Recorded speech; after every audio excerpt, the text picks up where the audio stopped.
Լիլիթ Ստեփանյան։ Շնորհակալություն, պարոն Վարդևանյան, մենք բոլորս գիտենք, որ դուք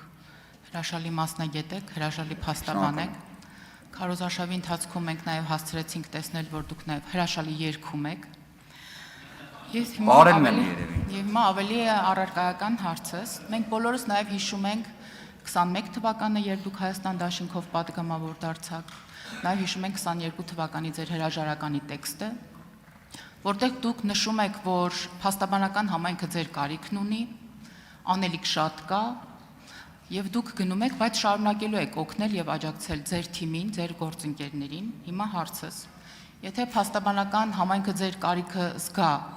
դարձյալ գնալու եք, ուզում եմ հասկանալ, քանի ամսով կամ քանի տարով եք գործուղվել ազգային ժողով։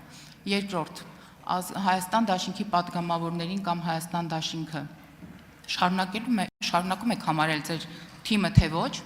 Եվ ես երեք խոսեցի, որ հետաքրքիր ժանր է ձևավորվել, բացի այն ժանրից, որ դուք եք բերել Հայաստանի քաղաքական դաշտ, երբ օրինակ մեքենաների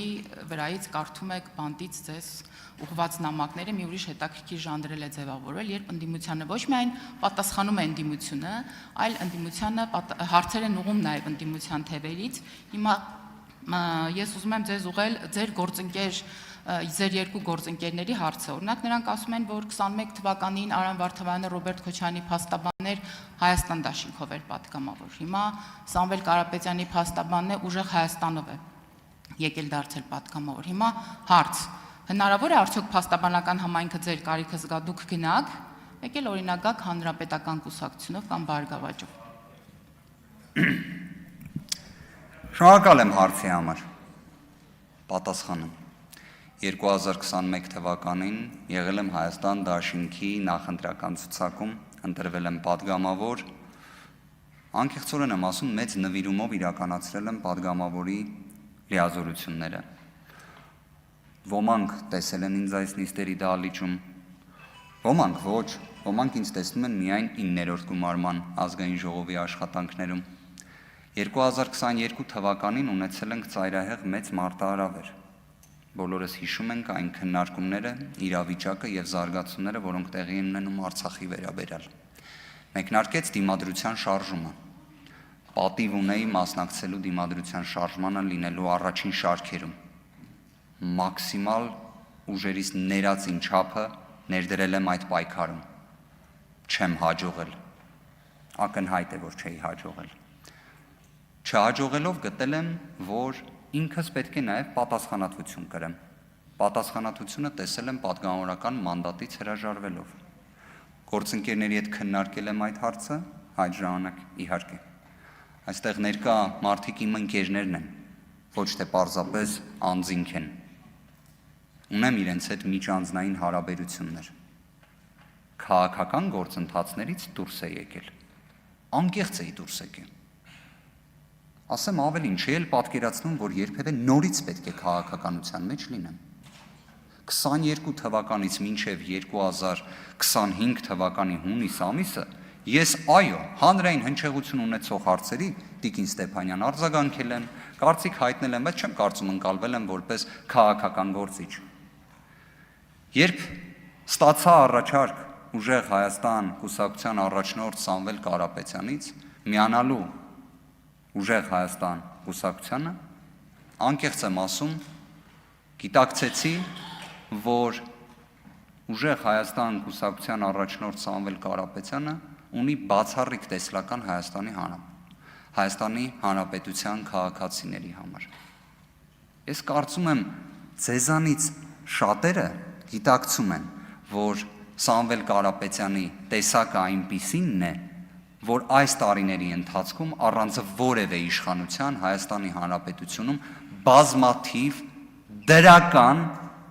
փոփոխություններ է բերել, բարեգործություններ է արել, անկեղծ է եղել, նվիրումով է արել, լսելով այդ առաջարկը, ընդունել եմ այն, պատվով եմ ընդունել, պատիվ եմ համարել, որ նման առաջարկ ստացել եմ, եւ ես այլևս ներկայացնում եմ ուժեղ Հայաստան կուսակցությունը։ Արդյոք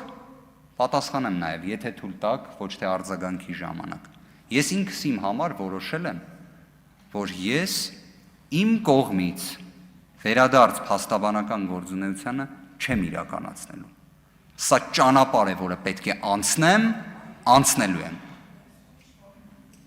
Արձագանք։ Շնորհակալություն պատասխանների համար, պարոն Վարդևանյան։ Իմ կարծիքն ասեմ, ես կարծում եմ, որ այդ բանտից ձեզ ուղված նամակների հեղինակը այնուամենայնիվ դուք եք, հրաշալի եք գրում։ Եվ այստեղ դուք խոսեցիք նաև իրավունքի դեֆիցիտի մասին, խոսեցիք Լևիաֆանի մասին, ես էլ համասարանական կրթություն ունեմ, ես էլ եմ ծանոթ այդ տեսություններին։ Կխնդրեմ, որպեսզի դուք որպես հրաշալի իրավաբան եւ հրաշալի փաստաբան գնահատեք 98-99 թվականներից մինչև 2000-ականների վերջ Հայաստանի Հանրապետությունում տիրող իրավիճակը իրավունքի տեսանկյունից եւ իրավունքի գերակայության տեսանկյունից եւ ճիշտ ասած շատ կուզեի որպեսզի նաեւ թեթև անդրադարձ կատարել օրինակ այդ իրավունքի տեսանկյունից հոկտեմբերի 27-ի դեպքերին, որոնք տեղ են ունեցել հենց այս դահլիճում եւ հենց այնտեղ, որտեղ որ դուք եք կանգնած։ Հոկտեմբերի 27-ը մեր Հայաստանի Հանրապետության նորանկախ պատմության ամենամեծ ողբերգական էջերից մեկն է։ Եվ նշված դեպքերով անմեղության կանխավարկածը հաղթահարված իրավիճակ ունենք, որտեղ կան մեղադրական դատավճիռներ, ողբերգություն է։ Նույնիսկ ասեմ, ողբերգություն բառն էլ բավարար ինտենսիվ չի հնչում։ Հայաստանի Հանրապետության ես ենթադրում եմ երևի թե հարցադրման կոնտեքստը ժամանակահատվածը այնպես ընտրվեց, որ հենց պետք է լիներ երկրորդ նախագահի ժամանակահատվածում, եկեք պատասխանեմ ավելի ազնիվ ու անկեղծ։ Ես գտնում եմ իրավունքի հետ կապված հիմնարար խնդիրներ եղել են առաջին նախագահի պաշտոնավարման, երկրորդ նախագահի պաշտոնավարման, երրորդ նախագահի պաշտոնավարման, ձեր պաշտոնավարման, այսինքն Նիկոլ Փաշինյանի պաշտոնավարման ժամանակահատվածում, եթե ձեզ թվում է այդտեղ դժվարություն կա դա ասելու, բնավ։ Կարծես պատասխանեցի ձեր հարցերին։